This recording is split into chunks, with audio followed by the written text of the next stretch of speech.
Okay, we are live. We are back. Jeff Berckes, writer, podcaster, Windy City Gridiron, joined by Erik Smith of the QBList. Erik had a siren going on in the background. We are going to try to create some sort of fireworks here tonight, talking about the flex position. Erik, how's it going? Oh, good. There's always something going on in Cincinnati. So, yeah, apologies. Hopefully that's the last siren for the day. But I'm doing good, man. It's peak fantasy football season right now. Things are getting nuts and lots of news to keep up with, as I'm sure you know from training camps. So lots of stuff going on. This is a great time of the year.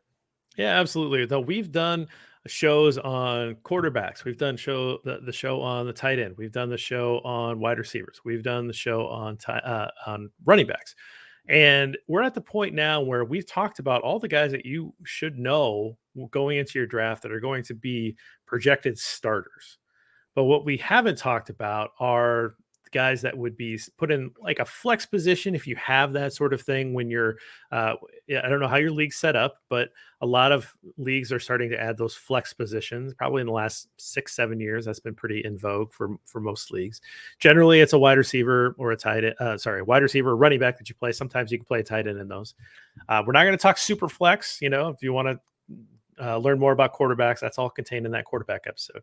But basically, a flex and then your bench sort of causes you to need to know more than just those top 35, 40 names at each position. And so I asked Erik to send me a few names. As you see from our board, he sent me a lot of names. And so we're going to do our best to try to talk through as many of these as possible. And we're going to try to put them into categories. Now, we've changed up the categories a bit because we're in a different portion of the draft and you have to think about things a little differently. And so we kept our boom bust type of tier.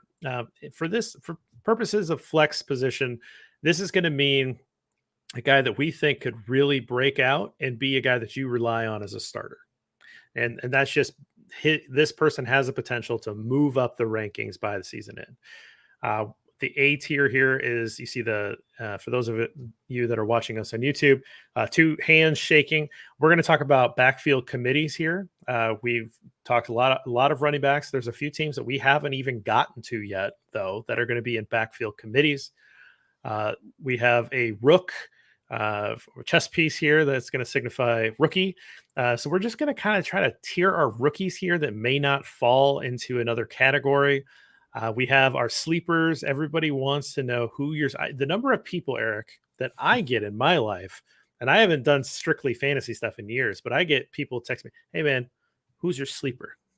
Who you got as a sleeper this year?" Everybody wants to know sleepers, so I'm excited to pull that out of you.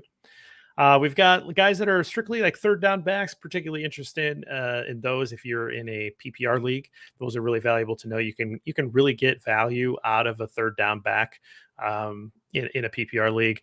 We're going to have a tier of strictly handcuff type players where they're going to need an injury to be relevant. These guys are not really playable on their own, but if somebody was injured, this guy would be immediately the top waiver wire pickup. So, for example, if you're someone who has Christian McCaffrey, he's not going to give a lot of carries away to anybody else when he's healthy. But if he's not, who's in line to be that top handcuff? And if you're someone who likes to carry that handcuff, that insurance on your bench, we'll get into that as well. And then I have a category here for Erik that just leave him in the free agent pile.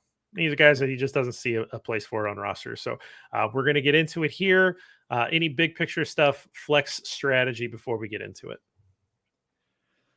No, I mean, part of the advantage of waiting a little bit on quarterback, waiting a little bit on tight end is that you can just draft as many running backs and receivers as possible. So that should give you a better flex. That should give you a better bench. So that's really a big reason why I stress that. I do think you can probably plan on having a receiver in your flex for the most part. As great as it sounds to have two good running backs and then a third good running back to play in the flex, in reality, you get to about week 5 and injuries hit and it just doesn't happen. So I tend to kind of bank on a receiver as my flex and just really focus on those first two positions for running backs. But obviously you need running backs on the bench. You need some upside. So we're going to be looking at running backs all draft long, but flexes I am generally filling with a wide receiver.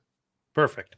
All right. Well, we've got, I think it's 60 players or something like that for us to go through. So we're going to try to go hit them pretty quick, put them in categories and rank them. So Erik, I'm just going to let you tell me who to grab and you start doing some narrative here. Yeah, so let's start with Melvin Gordon. He just barely missed being in the show on the running back show. I mean, he's my running back 31, and he's in a tier where you could move him pretty easily. I would put him in boom bust, I think, only because if something happens to Javonte Williams, Gordon's going to be in for a huge workload, and he's still going to have enough standalone value where he's not just a handcuff. So the scary parts about Gordon is he's getting up there in age. He's entering his age 29 season. He's got a ton of touches under his belt, like 1,700 career NFL touches. So he could be wearing down, but he's been pretty productive. We like this Broncos offense. And if anything ever happens to Williams, it's going to be fireworks for Gordon. And if those of you that are joining us on YouTube see his picture, he has green hair, and I don't know what happened there. I haven't followed Melvin Gordon III quite closely enough, but when I found the picture on ESPN, I clicked, copy and paste, and when I pasted it over, it actually updated the picture to the current one, but it was not the one I was looking at, and all of a sudden his hair turned green, and I was like, what happened here? So I don't know what happened to Melvin Gordon that his hair is green, but it is. So yeah, he looks like DK Metcalf if you can't see it. So yeah, it's pretty wild. All right, let's keep rolling. Yeah, so I'm gonna get to a receiver here. I really like drafting Jacoby Myers. Now this is he's going to be a safe player. I don't know where exactly we can fit him. Maybe he's even my first sleeper, honestly. I mean, I don't know if I'd put him in the boom bust category, but he is a receiver I am drafting like crazy this year. He goes super late. You can get him really cheap. Like, I don't even know where he's at, 10th round maybe. But he's going to get a lot of volume. And really the knock on him has been that he doesn't score a lot of touchdowns. He started to score a few more last year. And I think he's a good bet on Mac Jones, taking a little bit of a jump year too. And I'm not a big Devontae Parker fan, so I think Jacoby Myers is their best option in the passing game. He plays the slot. He's going to get a lot of volume. So he's a nice fallback option if you've taken some risky receivers early on, because I think he's going to produce week in and week out for you. I love it. Why don't we deal with Kadarius Toney and Treylon Burks next? Because I think these are both kind of interesting players for different reasons. But Kadarius Toney on the Giants going into his second year, Treylon Burks, the rookie who has not had the greatest preseason reviews so far, but is really slated to potentially be that AJ Brown replacement. How do you view these two guys? They're both very risky, but I do think their upside is pretty huge here. So these are going to be two. I would probably put in boom bust, honestly, because the bust potential is huge. They've both kind of had some off-field issues. I don't know if it's off-field issues or just the way they kind of have conditioned themselves in training camps. But Kadarius Toney had 43 combined targets across 4 weeks last year. He was just hurt a lot. He was in and out of the lineup. I don't know. Maybe it's his conditioning. I'm not sure, but he's got huge upside. The Giants need to play him because Kenny Golladay does not look good. So Toney's got a ton of upside. And then similarly to Berckes, I think he's going to start slow this year. They've been playing him into the fourth quarter, but the pass catching core in Tennessee does not look great. And they basically drafted him to replace AJ Brown. So I think they're going to slow play him a little bit. Training camp hasn't been great, but I think they're going to get to like week 3 or 4 and be like, we can't survive just with Robert Woods, the rookie Kyle Phillips in the slot. Like, we need some explosiveness. And when that happens, Berckes is a great run after the catch guy, get the ball short too. And I just, once it clicks with Berckes, I think he's going to get a ton of volume. So he was my favorite receiver as far as fantasy this year coming out of the draft. And then the offseason stuff has dropped him in my rankings some, but I don't want this to get me off of a potential big season here. Yeah, and I like him because he's his name is how people mispronounce mine. So I'm really excited about him. Good name. You want to stick with some wide receivers, or do you want to deal with all of these committees? Let's get to some of these running backs because I do think they are kind of up in this tier here. Okay. Let's start with the Patriots running backs. I've actually moved Ramondre Stevenson ahead of Damian Harris at this point. Just kind of following the training camp news here. It goes back and forth with the Patriots because they always do this backfield by committee stuff, and it tends to scare us off from them. Damian Harris had a big year last year. It was totally based on touchdowns. It was like he's not going to be able to continue the amount of touchdowns he scored last year, but he did give you about 14 fantasy points per game. But Stevenson is the more all-around back, a potential pass catcher as well. He looks really good. Damian Harris is in the last year of his deal. The Patriots tend to kind of move on from these running backs at this point. So there's been a lot of hype on Ramondre Stevenson this offseason. He's a very popular sleeper pick, but I do think he belongs in this committee here. But I'm taking Stevenson before Harris, but I do think this Patriots team, they're going to run the ball a lot, and I think there's value in both of their running backs. So give me Stevenson, but I'm not opposed to drafting Harris either. He just doesn't catch any passes, and that's going to hurt you in PPR leagues. All right, I'm going to keep pulling them up. So those are the Patriots guys. Let's stick in the AFC East and let's talk about the two Bills. So you've got a very explosive offense. Obviously, everybody's in love with Josh Allen. But what do you think about Devin Singletary, who I think has been I think he's done pretty well for his draft position, but I think he's been somewhat underwhelming based on where a lot of people are hoping he could perform given the offense. And then you have the rookie James Cook, who's Dalvin's little brother, not quite the same prospect, but still put in a really good position. Brought in, I think, to really be a pass catching back out of the backfield. So how do you stack these two guys? I still have Singletary ahead. I actually have him in between Stevenson and Harris, if you want to make a little room for him there. There was a point in this offseason where I really wanted to buy into the James Cook hype, and I almost flipped them. But it kind of seems like Zach Moss is getting involved now too, and it might be a little bit of a committee here, but Singletary is going to be the lead back to start the season. His big knock was he just did not score touchdowns. He had 6 career touchdowns on 374 career touches heading into last season. And then the last 4 games of the regular season, he scored 6 touchdowns just in that span. So he really got hot down the stretch last year. They played him a ton. And if that keeps up, he's a steal at this value here. So I don't think he's going to be a bell cow running back, but he's in a really good offense. And Singletary is a nice deal. James Cook, like you said, you can put him right after Harris. I think the upside is big as what we think is a really good pass catcher in the Bills offense because they throw the ball a ton. We know how rookies are. Coaches tend to take a little bit to fully incorporate them in the offense. But as long as he starts catching passes for this Bills team, that's exactly the role we want in the backfield. So he's another one. He could maybe be a sleeper, but I do like him in this committee section up here because these are 2 backfields that I do think we want to keep an eye on because there's a lot of upside here in both of these. All right. So I think you're right. And I think that you can't say that about the next backfield necessarily, but I want to talk about Seattle, and that's Rashard Penny. And then Kenneth Walker III, who I believe is dealing with a little bit more of an injury than maybe was suspected at first. So how would you, and you don't have to put them both in the committee. If you think one of them's really far behind, we can throw them down as a handcuff. But how do you want to deal with Penny and Walker? Yeah, I would have had them both in the committee, but now that Walker's maybe dealing with a hernia of some kind, it's the time of the year we just don't know when these players are going to be back. So I'm a little worried. So we're going to bump Penny up. He's dealing with an injury of his own, but it kind of seems like one of those minor training camp things. But that's the knock on Penny. He's been hurt his whole career. He was they basically didn't get anything out of him until the final year of his rookie deal, and they had to bring him back on a 1-year deal. But Penny went nuclear down the stretch last year. We're talking like 137 yards and 2 touchdowns on 16 carries kind of weeks, like down the stretch, weeks 14 through 17. So he won people their leagues if you put him in the lineup last year. So I don't know. The upside is really big for Penny.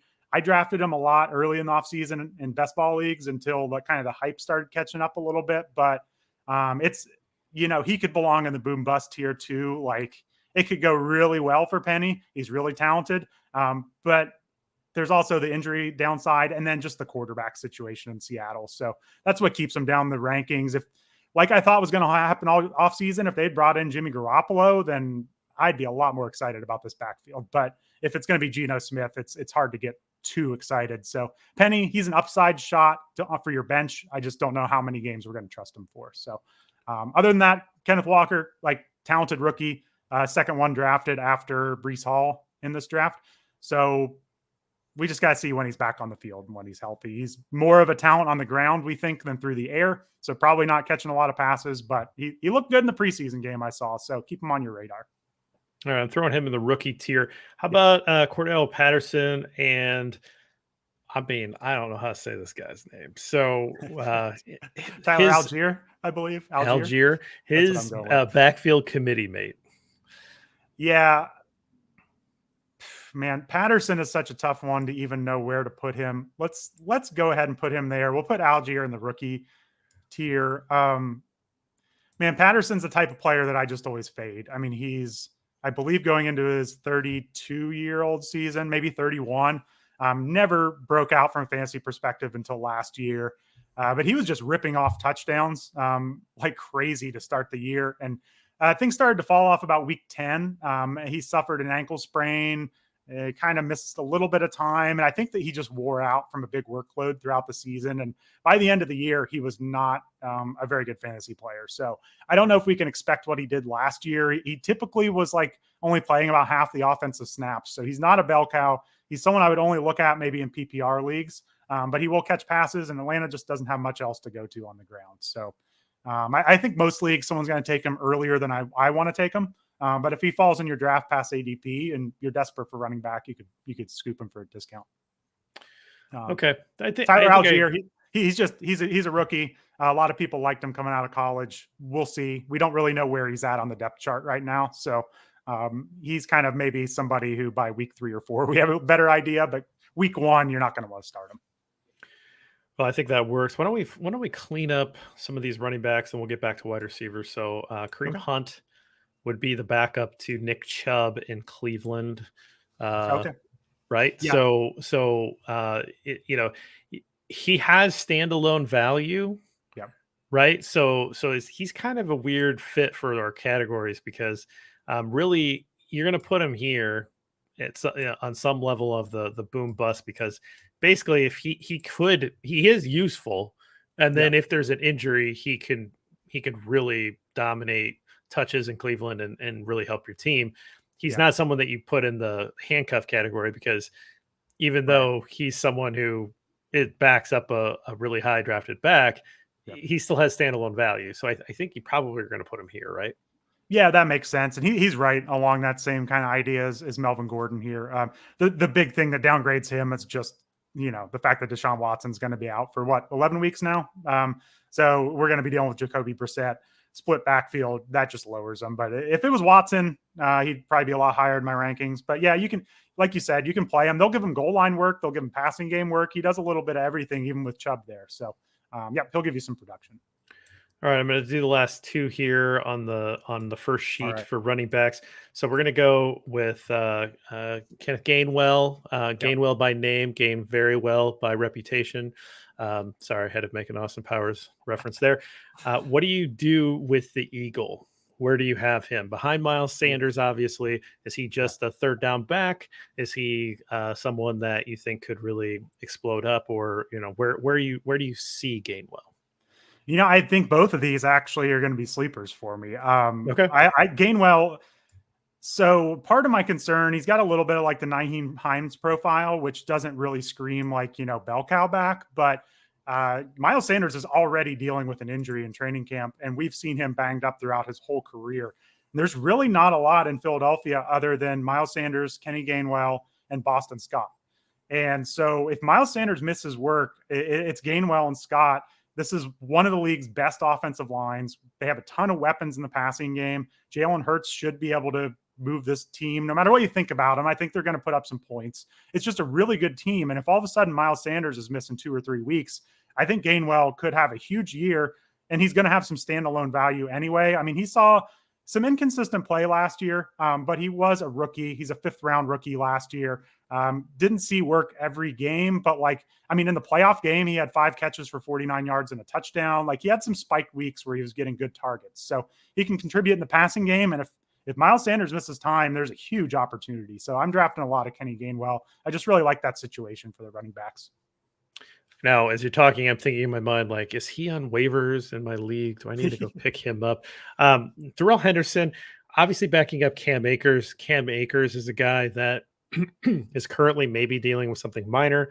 Henderson also dealing with something minor. We don't really know exactly how long these guys are out, soft tissue type issues. Henderson was very valuable last year in Cam Akers' absence, but Akers was drafted to be the guy. And so he somehow made a recovery from an Achilles injury to come back for the late playoffs there. So, how do you kind of stack this back? It's so tantalizing because it's just such a great offense with the Rams. But how do you stack this backfield? Where do you see Henderson's cut of the pie? Yeah, I've been drafting him like crazy this offseason. Like you can get him around RB 42, 44. He's like an 11th round pick. It's super cheap here. And like you said, last year, he was really good. I mean, he was like the first 11 weeks of the year. He was like an RB1. He scored 8 touchdowns, had double-digit carries in 9 of those games. That was with Cam Akers out with the Achilles injury. Then he got hurt. I mean, Darrell Henderson gets hurt a lot. That's part of it. But that's why you're getting him in the 11th round, is partially due to his injury history. But now that Cam Akers is back, yes, he's not going to do what he did the first stretch of last year, but I also don't think they're going to give Cam Akers 80% of the snaps coming off of an Achilles injury. Like, this is a team with goals for the playoffs, for the Super Bowl. Like, I don't see why they're giving Akers 30 carries week 1. If they're, like, I think Henderson's going to have a role here regardless. And then you've got kind of the sneaky handcuff upside if something does happen to Akers, which, we've seen lots of people like, Saquon coming off the ACL. We saw him get an ankle sprain. Like, we see these players coming off of big injuries kind of get, dinged up the next year. So I think there's just a ton of ways where Henderson is maybe playable in a small role and then has 4 or 5 games for you where you can start him. You're going to know if Akers is out, you can start him. So this is just one of those offense, lots of touchdown potential. I'm drafting Darrell Henderson late, and the rest of the backfield, I'm just not that excited about. So it's basically just Akers and Henderson for the Rams. Yeah. Probably should go grab me some Henderson as well. So Allen Azzard looks like he could potentially be the number 1 option in Green Bay, but we don't really know for sure because, it's Green Bay and they could mix things up with the rookies, but he's definitely the first receiver that we've talked about since Devontae Adams is in Vegas. I would assume that you're going to have him in the boom bust category. Yeah, that's a good spot for him. I do think there's some safety here. I mean, he's played a lot for the Packers, even though we haven't seen those targets. He's been on the field. He does a good job like in the run game, and I think they trust him. He's going to be where he needs to be. So it's really just trying to figure out where these targets are going to go. Everything that Rodgers is saying right now is kind of pushing these rookies down. He's kind of saying, hey, it's Lazard and it's Randall Cobb and, these and Sammy Watkins. These are going to be the players on the field. So if you're making me pick between Lazard, Randall Cobb, and Sammy Watkins, I'm going to take a shot on Lazard here. So there's huge potential here. I am a little skeptical any of these receivers are going to completely break out, but Lazard's going to be on the field. They trust him. Let's see if Rodgers leans on him in his first shot here. Tyler Lockett, great player, has had a very nice career. He's now going to be catching passes from Geno Smith or Drew Lock, whoever's going to emerge from that. Maybe Jimmy Garoppolo, if that's still on the table. I imagine that's why we're talking about Lockett here and not earlier, because he is a good player. So where do you have him? So it's a good question on him. Where would I put him? I mean, he's almost like, I guess let's put him boom bust. He's been so good in the past. And this is kind of just thinking that with Geno Smith or Drew Lock, there's not room for 2 receivers here in this offense to be really good. And we're taking a stance on DK Metcalf because he's younger. You can kind of see him just chucking up jump balls to him a little easier. But it wouldn't be that shocking if Metcalf wasn't as good and Lockett just keeps on humming along. So I do think there's upside there for Lockett. He's one of those players that you rank him down here, and then 3 weeks into the season, he's got 200-yard games. And you're like, man, I'm an idiot. Like, Lockett's a good player. You know what I mean? Like, why did we not draft Lockett earlier? So he's talented. He's worth a shot, but it's just this quarterback situation. Sure. Let's move to Pittsburgh. Chase Claypool. They've got an interesting situation there. We've already talked about Deontay Johnson in the wide receiver show. We'll talk about George Pickens here in a little bit. Maybe I'll go grab Pickens' picture and we can talk about those 2 guys. So we can talk about that offense. What do you think about these 2 guys, Claypool and Pickens? Where do you think they ultimately shake out in terms of their targets with this Mitchell Trubisky, maybe Kenny Pickett led offense? Right. So it sure looks like they're playing Claypool in the slot right now. He's been kind of playing that big slot role that's getting more in vogue around the NFL, which I'm very high on Claypool. There may be some off the field stuff, or maybe he rubs Tomlin the wrong way, but he's got a ton of talent. He's kind of like a baby DK Metcalf. Like I always want to draft players like this, but if he's the slot receiver, he's not going to be on the field in 2 wide receiver sets as much.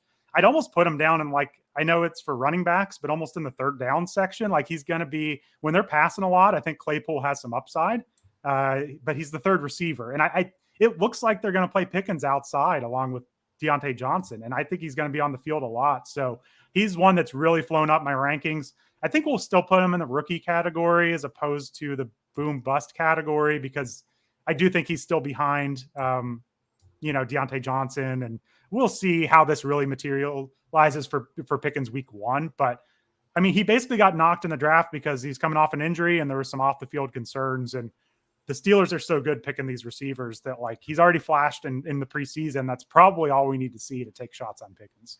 I'm going to move him into the one spot on the rookie tier just because I think that he's got the most intriguing set of skills that we've seen so far. All right, let's talk about another rookie, Skye Moore, as we're talking about rookie, and then we'll pull up Garrett Wilson as well.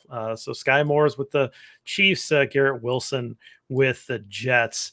How do you kind of rank these two? One really good offense and a guy that looks like he's at least turned some heads, and then another offense that, well, we haven't necessarily seen it yet.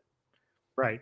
And they both kind of have uncertain roles to start the season. I mean, Skye Moore, the upside is there playing with Mahomes, but he's got to beat out Juju Smith-Schuster, Marquez Valdez-Scantling, who's a professional NFL receiver, Mecole Hardman, who's a professional NFL receiver. You got Tyreek Hill. He's got people to battle through here. And I think Skye Moore could take a little bit. But I do think he's worth drafting just in case an injury happens, just in case he just outplays these players and he's catching passes from Mahomes. So I've got Moore ahead of Garrett Wilson because of the offense. Wilson, there's some competition for the Jets as well. I mean, he's got to beat out Elijah Moore, Corey Davis, Braxton Berrios. They've kind of made it sound like he's behind them to start the season. But it does remind me a little bit of Jalen Waddle last year, where here's this guy who goes so early in drafts. We all kind of forget about him. And then all of a sudden, it's like, hey, they used the top 10 pick on the guy. Like, of course they're going to throw him the ball. So there's obviously a lot of talent there with Garrett Wilson, but the Zach Wilson injury also kind of puts a downer on his ranking, just because maybe Wilson is ready for week 1, but we were kind of hoping for a breakout year for Wilson. And I don't know if it's coming. Like, he didn't look good in preseason. Now he's dealing with an injury. So Wilson's got intriguing. Garrett Wilson has intriguing upside, but we need the quarterback to cooperate. So, well, and you lose that rookie section. You lose that, that camp bonding, getting the rapport. Would you put him above the running backs, or would you slot him in somewhere between? I would have him after Walker. It's just the injury. I don't know what's going to happen there, but yeah, I think Walker. Okay. Just with running backs being pretty scarce too. So. All right, Skye Moore's teammate, Marquez Valdez-Scantling, and obviously that Tyreek Hill's in Miami now, so he's not in Kansas City. But let's talk about MVS, and then we get to talk about a Bengal, and then we're going to talk about Russell Gage changing locations here too. So I think MVS is pretty interesting. Marquez Valdez-Scantling pretty interesting coming over to Kansas City because, like you say, he's a professional wide receiver. He gets, Mahomes, the greatest thing going with Andy Reid and all that kind of stuff. There's some real potential here for, real high value return on your pick, because these targets have to go somewhere other than Travis Kelce. Yeah. And I mean, we know what MVS can do. He can run deep routes, and he's going to take the top off the defense, and they need that without Tyreek Hill around. So it's going to be either him or Hardman vying for that role. Yeah, I guess we can put him in the boom bust role because there is upside. Any receiver in Kansas City that's going to be on the field, there's upside. I think the kind of question for him is how much better is he than those guys the Chiefs were running out in that role, kind of like Demarcus Robinson and Byron Pringle. I do think he's a step above them. So we should see some spike weeks out of MVS. I suspect we're not going to know when to play him, but that's going to be the problem. So, right. But I do think late in drafts, just take a Chiefs receiver and see what happens personally. How about Tyler Boyd? Now you've got Jamar Chase and T. Higgins that are going to get all of the headlines. 2 top 10 fantasy wide receivers. They're going quite high. I had to spend, an end of third round pick to get T. Higgins in the league that I'm in. And I like T. Higgins a lot. He's one of my guys, right? Helped me win a championship last year. Hate having to pay so much more for a player that you had the previous year that helped you win. But, some guys you just kind of get attached to. I think I made a lot a fair amount of money betting on Tyler Boyd prop bets last year because people were underestimating how valuable he was to this offense. And I think that potentially, as defenses play Joe Burrow a little bit more shell coverage, try to take away Jamar Chase and say, you're not gonna just dunk on us, right? You're not gonna just win with just Jamar Chase. I think Boyd becomes really important again. Yep. So is he a guy that you think is one of your sleepers, even though people should know who Tyler Boyd is? I don't know if I'd quite put him as a sleeper. He's kind of like a consistent guy. I'm not sure that we really have a great category for that. I wouldn't put him as a sleeper, but I will say that there's some big upside if an injury happens above him. I mean, we've seen Boyd handle a big target share in the past, and if there's not much in the receiving core beyond these top three receivers. So if something happened to Chase or Higgins, it's a huge bump for Boyd, and they play a ton of 3 wide receiver sets anyway, so he's going to be on the field a bunch.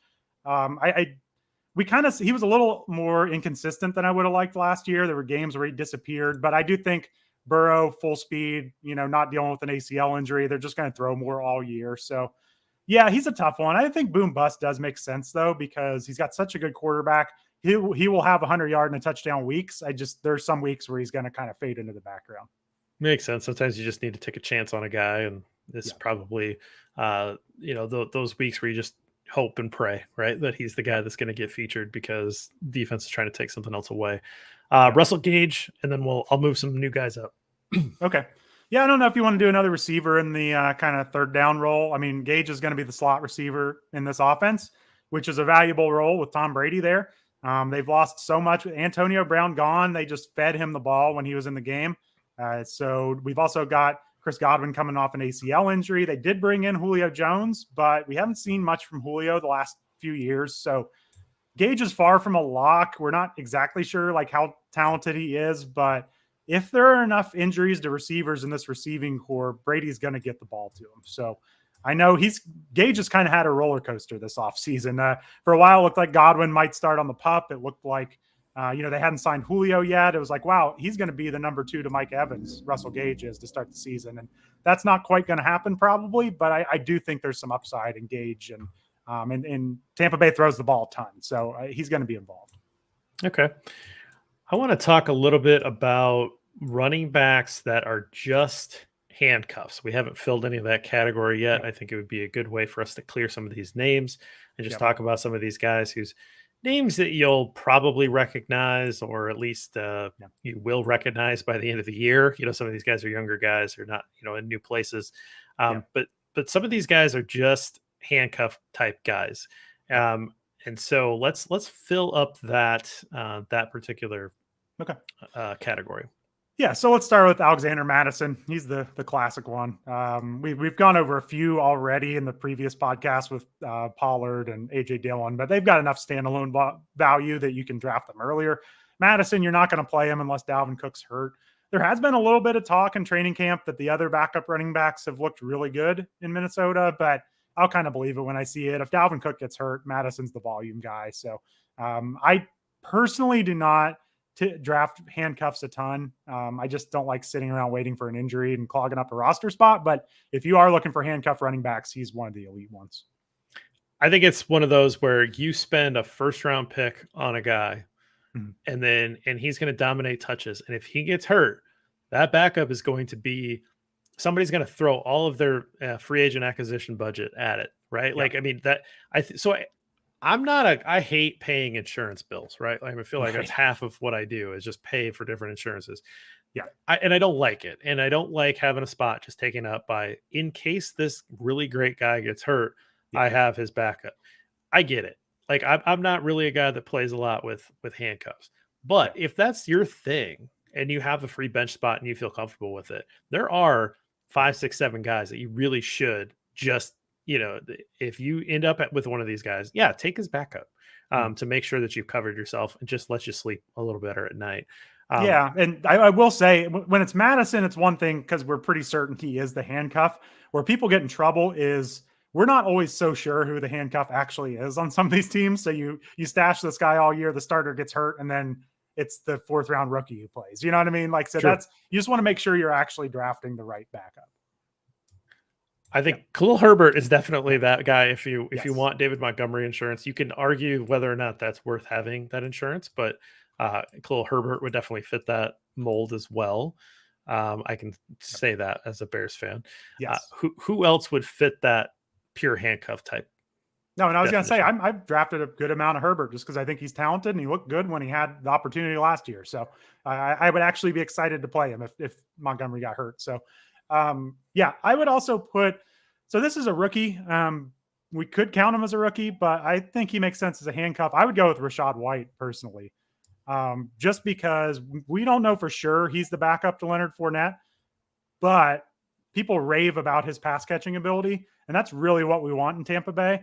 So if something happens to Fournette and White is out there catching all the passes that Fournette catches, that's all we really care about. So the depth behind Fournette's not great. I mean, they've basically found every way possible to not play Keyshawn Vaughn, who they drafted a few years ago. Giovanni Bernard's getting up there in age. Ronald Jones is gone. So if something happens to Fournette, I think White could be, I mean, he could be a borderline league winner if Fournette gets hurt and they give him 60% of the touches. So he's definitely one I have my eye on. And honestly, you don't even really have to draft him like a handcuff. He's just kind of a late round upside, shot. And if nothing happens after a few weeks, then maybe you move on.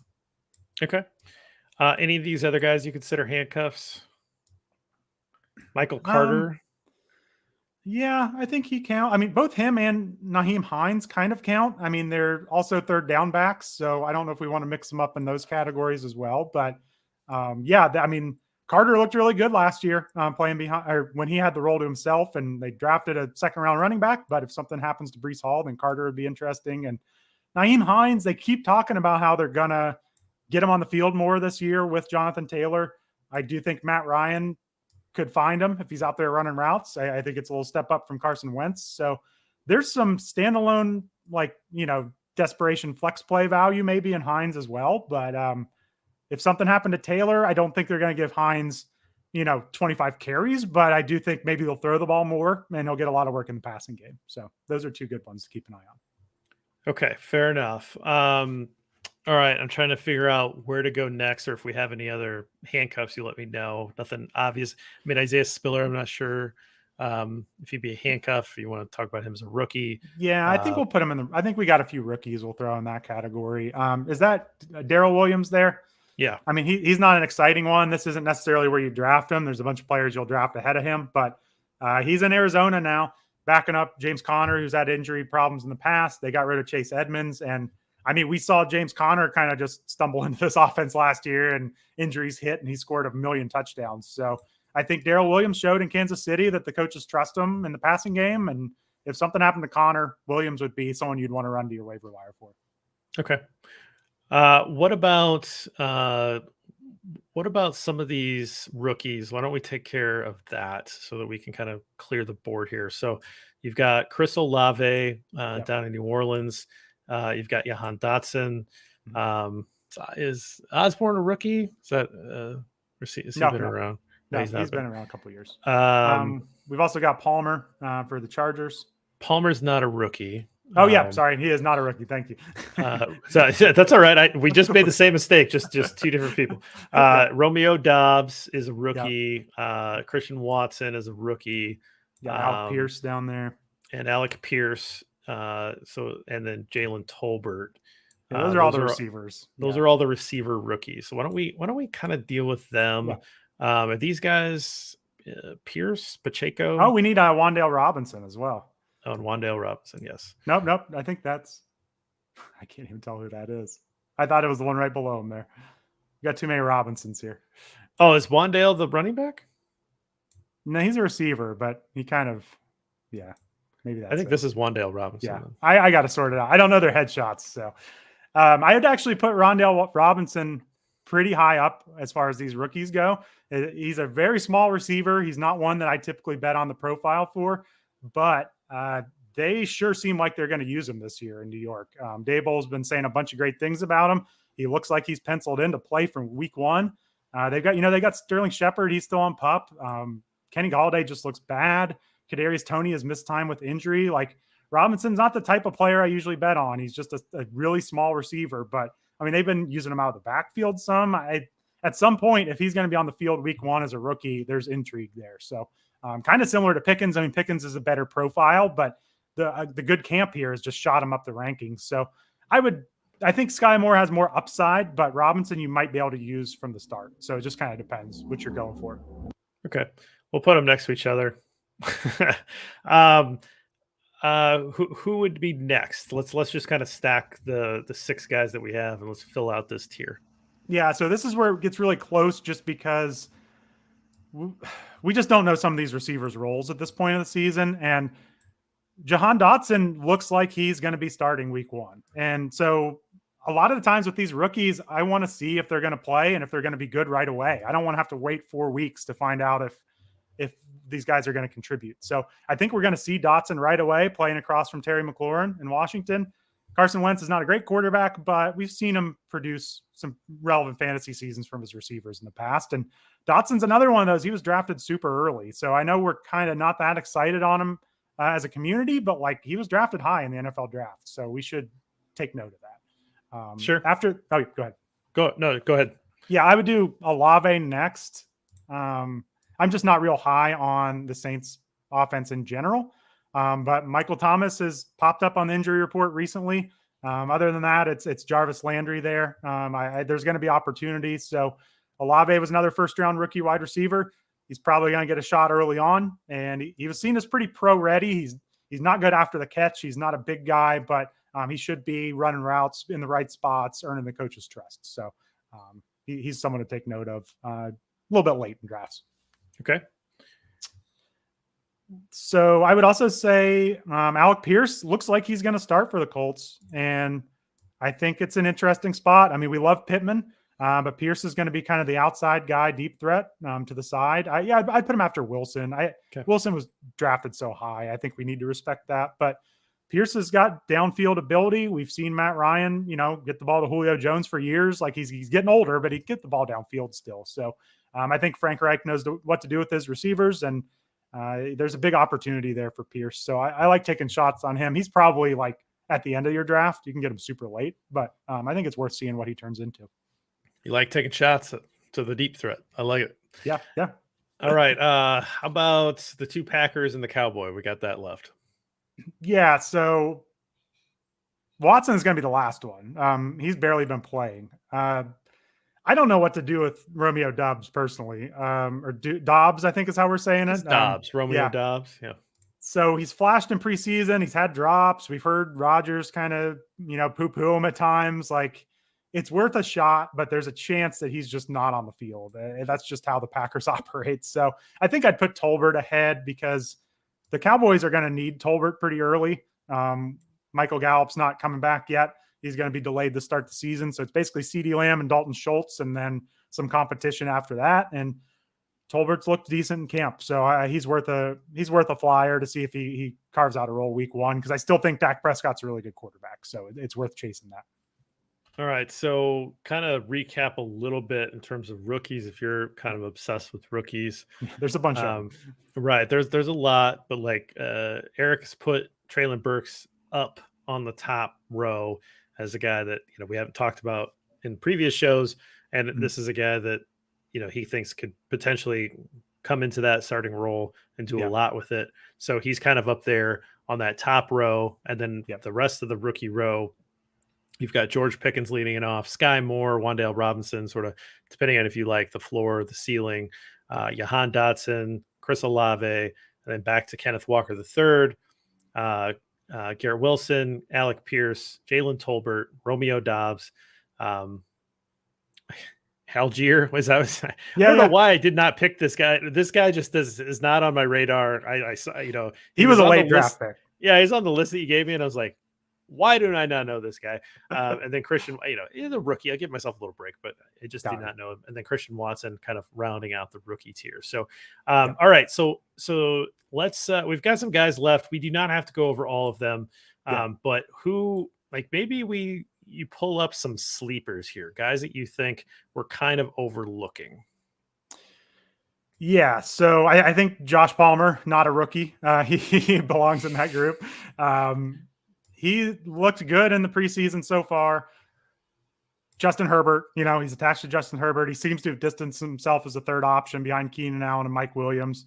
We've seen Mike Williams battle injuries at times. I think there's a lot of opportunity there for Josh Palmer. So I feel pretty confident saying he's an intriguing sleeper.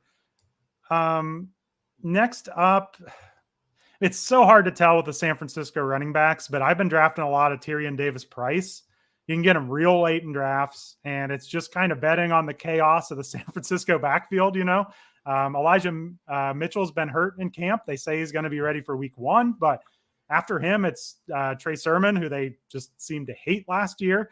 You got, Jeff Wilson Jr. has been around for a while. JaMychal Hasty, they've never really popped. So maybe Tyrion Davis Price is this year's Elijah Mitchell. He was a 3rd-round pick. They drafted him for a reason. So I've been taking a lot of them real late. He may be somebody that you just kind of move on from after a couple weeks if Mitchell's healthy and looking good. But I think the upsides, we know the upsides there with a San Francisco running back. You just don't want to draft one early.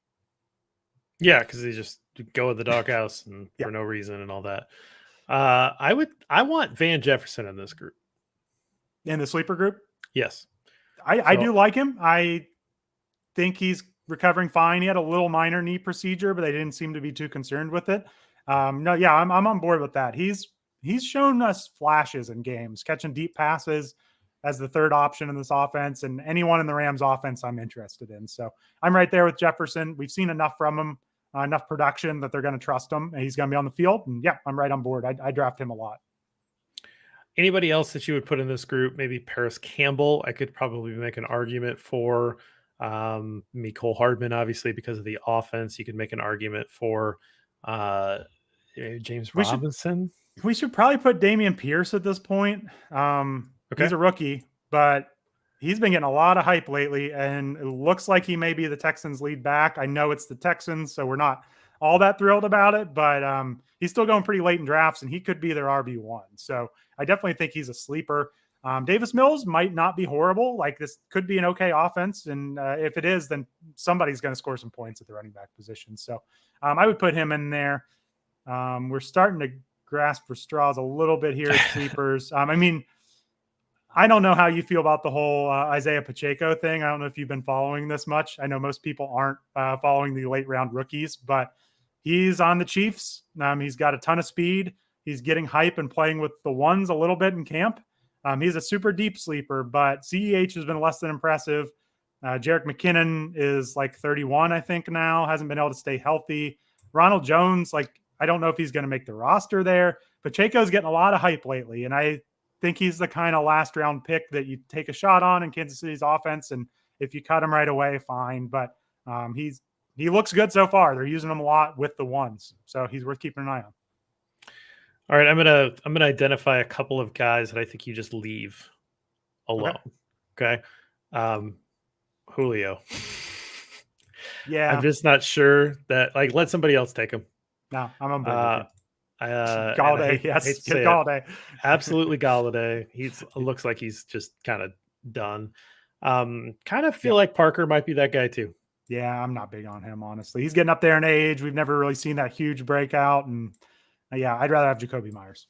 Now, I'm not saying that these guys can't do anything or they're not good professional, whatever. What I'm saying is let somebody else take them. Yeah.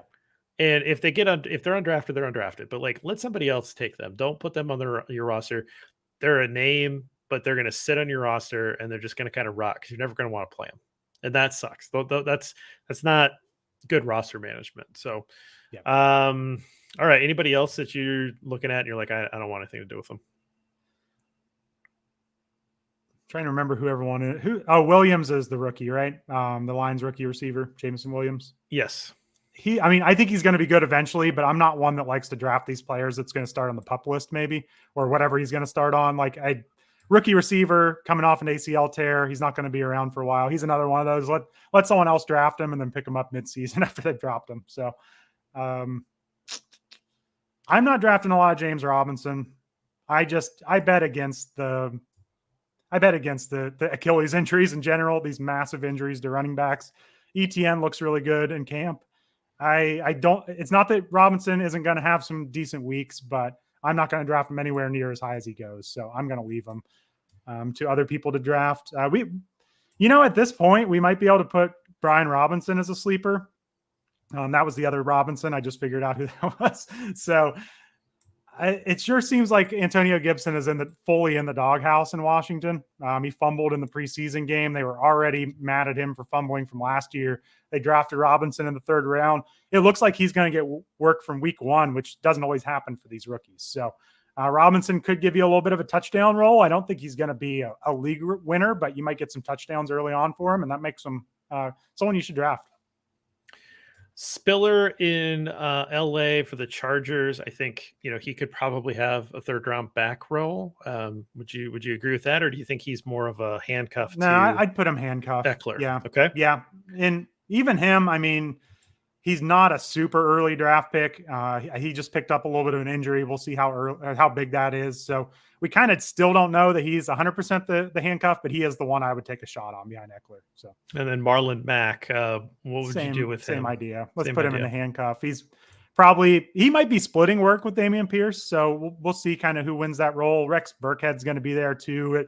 It could just be an ugly committee, but I think Pierce has the better shot to take over, but Mack will be used. He's going to be around. So I would put KJ Osborne in the 3 tier. I know we meant for this to be running backs, but this is now a wide receiver tier. This is now a move the sticks on 3rd down wide receiver tier. We're going to go back and edit everything out that we said about third down backs, but no, it's okay.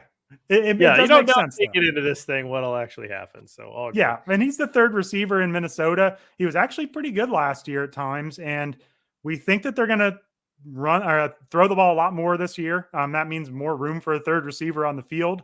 So if this Vikings offense passes a lot more, Osborne showed some. He's young. He showed some production, and he could carve out a pretty nice role as a 3rd down receiver. So I kind of like. Probably most people's leagues aren't deep enough where you need to draft him, but I would certainly keep an eye on him. He could have some nice weeks. You're down on Michael Gallup a little bit, but there's not a lot of options in Dallas. Are you just down on the whole Dallas offense altogether, or do you think that he can, play a valuable role for fantasy? It's more just, I would, put him in the 3 tier just instead of the free tier. I just don't like drafting these players coming off injuries where we're not going to see them right away. So I usually just want to find out week 1, week 2, week 3, like what's going to happen with these players. And then I can move on to a waiver wire player if I need to. But if it works out for Gallup, he could have a big year. They need someone to step up other than CeeDee Lamb. So it's just a matter of when he gets on the field coming off his ACL injury. All right, 3 left. Paris Campbell do anything for you? If he could stay on the field, yeah. I mean, he's just been hurt so much in his career. So he's intriguing. I think he deserves to be up in the 3 tier. There is a path for him to have a nice season. He's, knock on wood, he's healthy right now. So I think you can probably just put all these guys in that tier. There's some upside for Rondale Moore.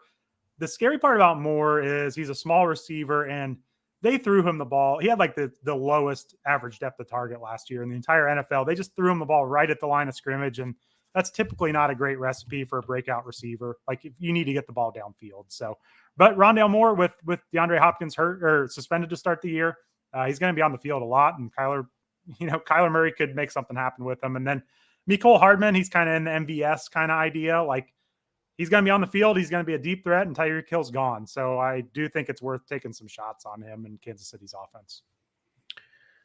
Well, that's it. That's everybody that you sent me, which is a ton of players. But I think that you do kind of need to know. And I think that one thing that we all have to remember, and it kind of depends on your league. You got a bunch of sharps in your league, right? Where everybody's really on top of this and really knows. Or are you taking, are you on a league where, people are going to take Tom Brady as the second quarterback because they know who Tom Brady is. I mean, like, where are you at in terms of your league is going to really impact just how far advanced you need to know, because at some level you might be able to clean up with guys that we already talked about in the previous podcasts before, and not have to worry about these guys too much. But if you're playing in a pretty competitive league, you really need to understand how to build out your flex position, your bench depth.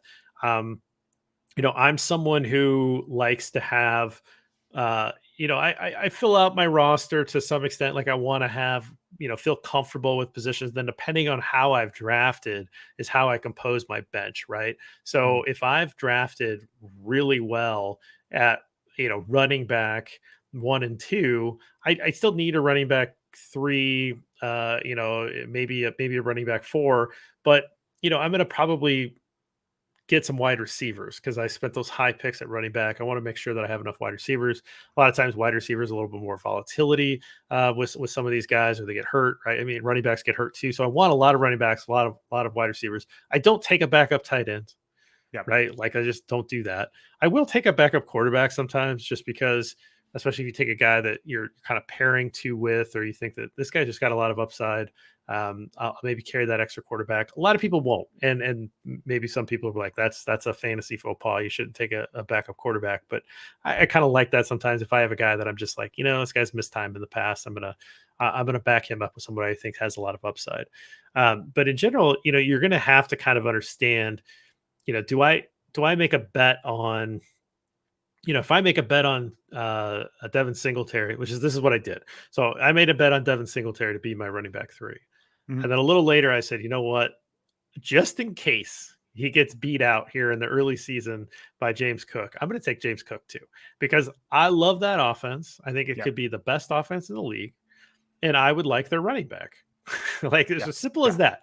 So for me, it became, I've got Devin Singletary. I'm also going to take James Cook. And you might find yourself in a situation where you say, I took Ramondre Stevenson. I got him, at a nice price. Why not just take Damian Harris so that I have the New England backfield? I feel pretty confident that I have the contributor in that backfield. Maybe it's a total backfield split and it's not going to be a great winner or anything. But to me, that's a nice use of your bench.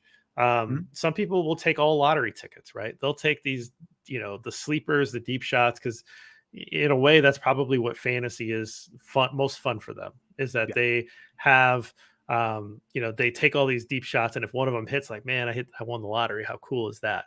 Nothing wrong with that. But I sort of limit myself to maybe 1 or 2 of those types of players where I feel like really more, these guys can contribute to, when I need them in bye weeks or someone gets hurt. And then I might take like a player where I'm like, 1 or 2 where I'm like, hey, these are my guys. So before we pick our favorite players, I just want to, talk me through how you think about building your depth and building your bench when you're going through drafts. Yeah, so I tend to really push it on quarterback and tight end, where I just take one for the most part. Part of that is because I'm doing this stuff around the clock, and I feel pretty confident in my waiver abilities. So you should definitely factor that in. But I think today shows you there are a lot more later round running backs that I'm interested in. And once you get to this stage of it for receivers, there's a bunch of rookies that we really don't know what to expect from them. And that really makes me want to load up on receivers early because like there's still like we mentioned a lot of names in the sleeper category that I like at running back, like Kenny Gainwell, Darrell Henderson. There's a lot of good backs in this range, but like if you want a veteran receiver, we're talking like the Van Jefferson types, some players we didn't mention like Randall Cobb or DJ Chark. Like receiver kind of falls off a cliff once we start getting to this range, and we've got all these running backs like Devin Singletary that we like and James Cook. So that's really how I look at this: is make sure you know where the different tiers are, the positions, so you can draft those locked in receivers early. You can take shots on some of these high upside, low floor running backs, because if you don't take enough receivers early and you want any kind of upside at receiver, you're going to end up taking like 3 of these rookies. And that can be really tough on your roster early on.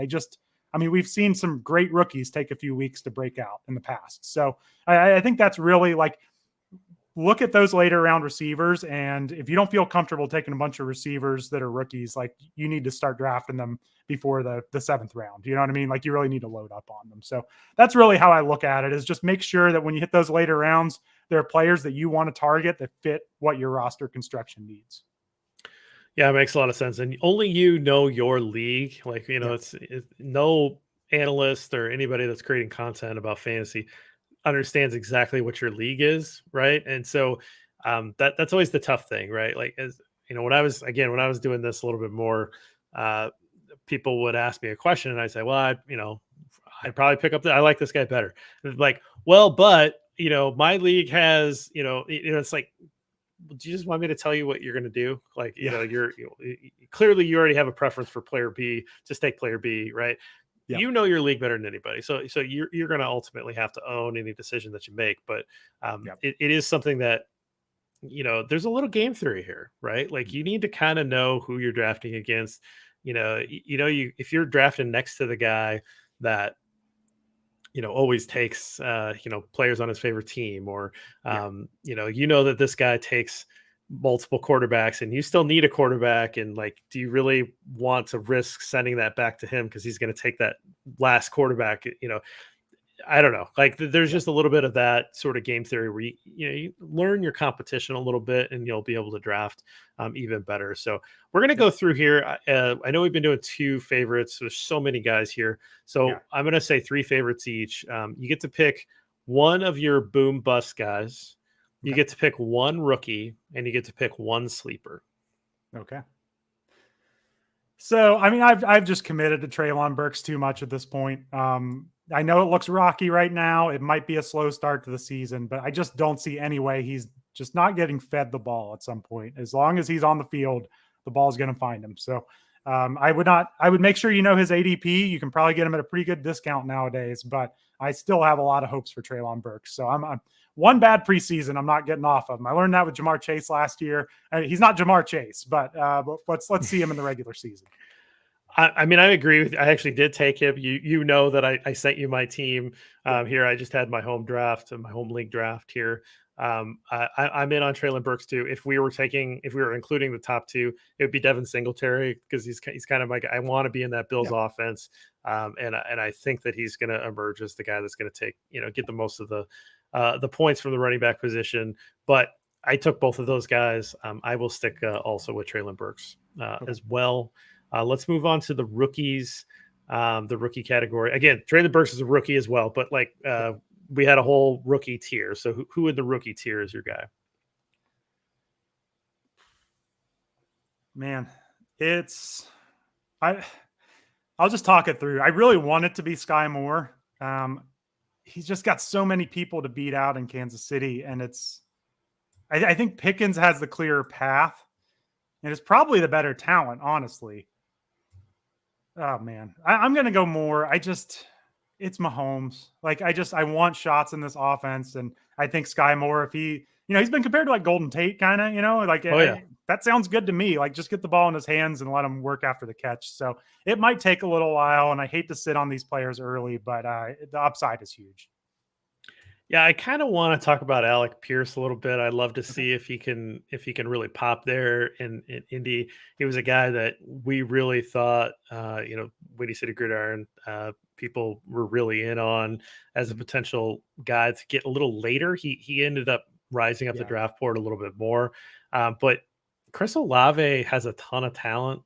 And I think that he's maybe not getting talked about enough. I mean, I like George Pickens. I'm just not necessarily convinced in that target share that he's going to have there in Pittsburgh this year. I think he would be an excellent dynasty pick or keeper pick for you to stash. And so like I'm all in on George Pickens, the player, as being a guy that could potentially develop into something big. But I think like you said, high draft pick that we're maybe losing sight of, that's Chris Olave. And if Michael Thomas really is dealing with another injury issue, I think that he could be the beneficiary. And I haven't heard much from him, but I haven't heard a lot of negative, right? Like I haven't heard the so I'm gonna put it on Chris Olave here, and then let's finish with the sleeper.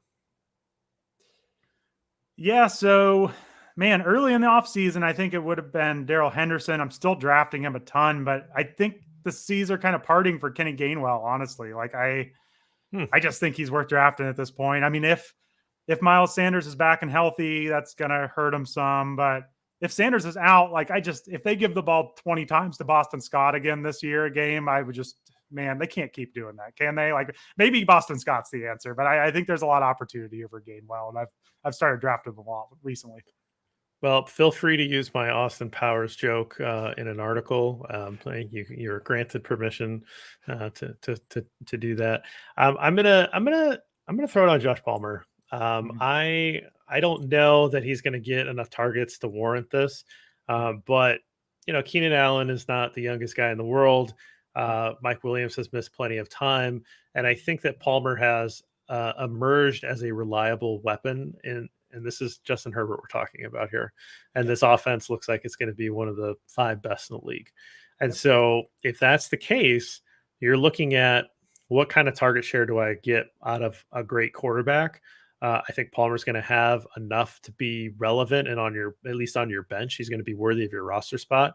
And if something happens where he emerges as a real third option there, or one of those guys gets dinged up and has to miss some time, I think he's going to really pay off. And so for me, it's Josh Palmer, because I'm betting on the quarterback, I'm betting on the offense, and I'm betting on him taking that next step in his development. And I think all of those things are in my favor. So Palmer's my guy.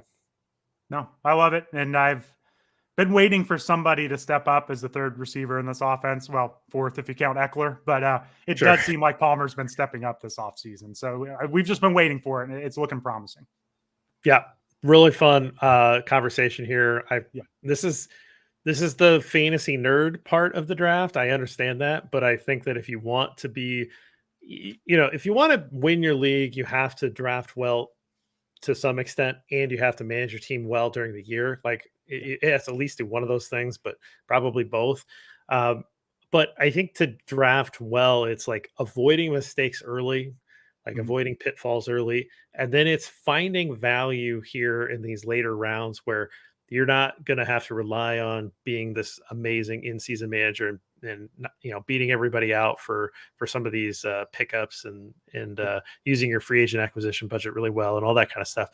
If you can get a couple of these guys that end up doing, being contributors, then you're going to be in a really good position to win weeks and win your league. So I think this stuff is really the most fascinating, and I couldn't have prepped as well without you, because you're a wealth of information, and I really appreciate that. I think that we could probably get back together one more time and just kind of talk big strategy, how you stack each of these individual tiers. Maybe we don't even need to, this feels like we've kind of done that at the end with the flex stuff, but maybe we talk through, how do you draft elite quarterbacks versus elite tight ends versus, your maybe second or third tier wide receivers. And when do you start thinking about taking, Josh Allen? When do you start thinking about taking Joe Burrow, that next tier quarterback? So maybe we can get together one more time. But if you haven't viewed the quarterbacks, the tight ends, the wide receivers, the running backs, those are all out there. If you're drafting this weekend, we have put it all out there for you, but we'll do one more if you're a Labor Day weekend drafter, and we'll get one more in with you. But Erik, what's going on at QBList that you want to plug before we get out of here? Oh, tons of stuff. We got our What We Saw articles up. So if you want to catch up on the preseason games from a fantasy football perspective, check it out. We've only got one weekend left of preseason games, and then we're going to start prepping for the regular season. So I would just say check out the podcast. Ryan Heath and I will be doing the Sit Start podcast once the season starts, and we'll go through the questionable, decisions each week and tell you who you should start. So it's a lot of fun, but it's wild that we're already thinking about our first Sit Start podcast. This offseason went so quick. So I'm just excited. Check it out. Lots of good stuff. And we're just getting started. So the work's really about to begin here in a couple of weeks. Yeah, that's the crazy thing is like, oh, we did all this work at the preseason, and then, oh, by the way, the regular season is a grind. So thanks everybody for joining us. Really appreciate it. We will be back soon.